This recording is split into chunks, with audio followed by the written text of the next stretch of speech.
বন্ধুগণ, আজকে আমি আপনাদের সঙ্গে শেয়ার করব চিড়ে দিয়ে আর ঘরে থাকা অল্প কিছু উপকরণ দিয়ে ভীষণ মজাদার একটি সন্দেশ মিষ্টি। আর তৈরি করা খুবই সহজ।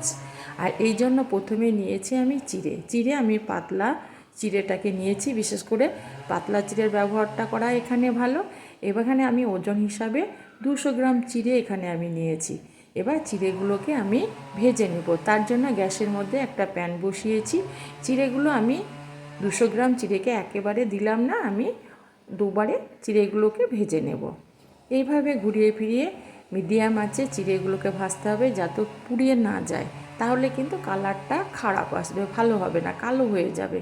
এইভাবে দেখুন মুড়মুড়ে ভাব এসে গেছে। এইভাবে আমি সমস্ত চিড়েগুলোকে এই অবস্থায় ভেজে নেব। ভেজে নিয়ে পুরোপুরিভাবে ঠান্ডা করে নেব। এটাকে আমি নামিয়ে নিলাম। এবার আমি এখানে নিয়ে নেব চিনিটা আপনারা পছন্দ মতো নিয়ে নেবেন। আমি এখানে 50 গ্রাম চিনি নিয়েছি। 200 গ্রাম চিড়ের জন্য 50 গ্রাম আমি চিনি নিয়েছি। আপনারা আপনাদের মতো নিয়ে নেবেন। এবার মিক্সিং জারের মধ্যে দিয়ে দিলাম আর 2টো এলাচ দিয়ে এটা আমি একটা গুঁড়ো করে নিলাম। দেখুন পাউডারের মতো গুঁড়ো করতে হবে।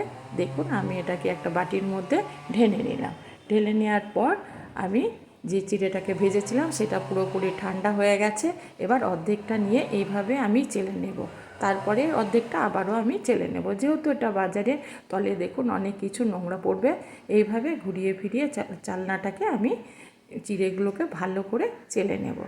সমস্ত দেখুন বন্ধুরা কতটা নোংরা, সমস্ত চিড়েগুলো আমি দুবারে গুঁড়ো করে নেব। যেমন দুবারে ভাজলাম সেখানে দুবারে এটাকে গুঁড়ো করে নেব। দেখুন আমি একদম পাউডারের মতো গুঁড়ো করে নিয়েছি।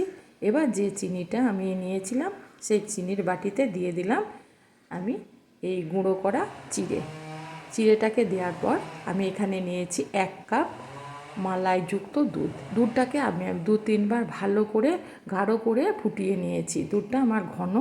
এবার আমি মালাই সমেত দুধটাকে নিয়েছি। এবার আমি দিতে থাকবো। আমি পুরোপুরি দুধটাকে একেবারে দিয়ে দেব না, তাহলে নরম হয়ে যাবে। আমি অর্ধেকটা দিয়ে দিলাম, দিয়ে আমি নেড়ে চেড়ে মিশিয়ে নেব। সমস্ত উপকরণগুলো এভাবে মিশিয়ে নিলাম। দেখুন বন্ধুরা আবারও আমার চিড়ে গুঁড়ো আছে, যেহেতু আমি দুবারে ভেঙেছি, বাদবাকিটা আমি আবারও দিয়ে দেব। দিয়ে আমি কিছুটা দিয়ে দিলাম।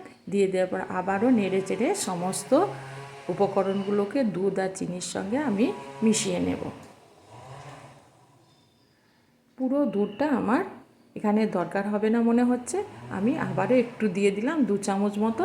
আর বাদবাকি যে চিড়ে গুঁড়োটা ছিল বা চিড়ের পাউডারটা ছিল সেটাকেও দিয়ে দিলাম। আর আমি পুরোপুরি আমার 1 কাপ দুধের এখানে প্রয়োজন হয়নি, একটু কম লেগেছে। এবার আমি এখানে দিয়ে দিলাম টেস্টটা আরেকটু বাড়ানোর জন্য আমি 1/2 কাপ দিয়ে দিলাম গুঁড়ো দুধটাকে দিয়ে আমি হাত দিয়ে ভালো করে এগুলোকে মেখে নেব। সমস্ত গুঁড়ো দুধটা আমি এইভাবে মেখে নেব। দেখুন একটু চ্যাটচ্যাটে ভাব আসছে, যেহেতু চিনি আছে একটু চ্যাটচ্যাটে ভাব হবে। তার জন্য হাতটা ধুয়ে আমি হাতের মধ্যে একটু ঘি লাগিয়ে নিয়েছি। আর ঘিটাকে দেওয়ার পর আমি আবারও এভাবে মেখে নেব। দেখুন বন্ধুরা এবার আমি একটা নিয়েছি ট্রের মধ্যে আমি যে ডোটাকে বানিয়েছিলাম সেই ডোটাকে এইভাবে হাত দিয়ে বসিয়ে নেব। একটু টিপে টিপে বসাতে হবে, যেহেতু সলিড আমি একটা মিষ্টি তৈরি করব, সেই জন্য আমি হাত দিয়ে আগে বসিয়ে নেব। তারপরে আমি এটাকে স্প্যাচুলা দিয়ে আবারও টিপে টিপে কিছুক্ষণ বসিয়ে নেব। এভাবে আমি টিপে টিপে সমস্ত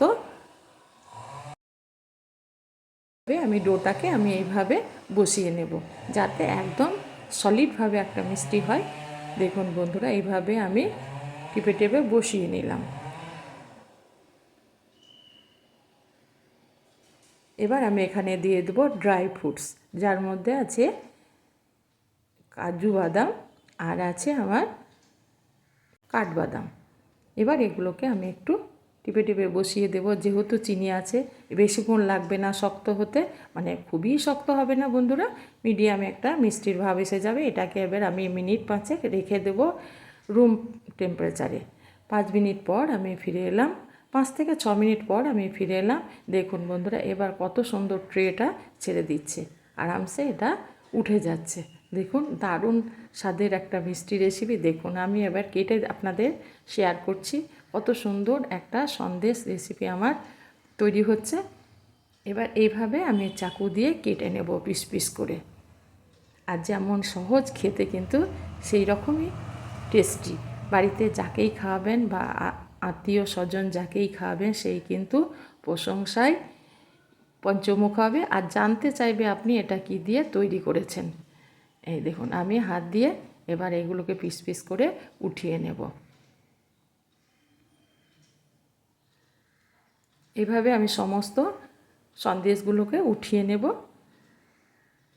কত সুন্দর একটা মিষ্টি রেসিপি, অথচ একদম ঘরে থাকা উপকরণ দিয়ে এগুলোকে উঠিয়ে নেওয়ার পর এবার আবারও আমি, যদি আপনাদের ইচ্ছে হয় আর এক টুকরো করতে, তাহলে কিন্তু আমার মতো এইভাবে বরফির আকার দিয়ে টুকরো করে নিতে পারেন।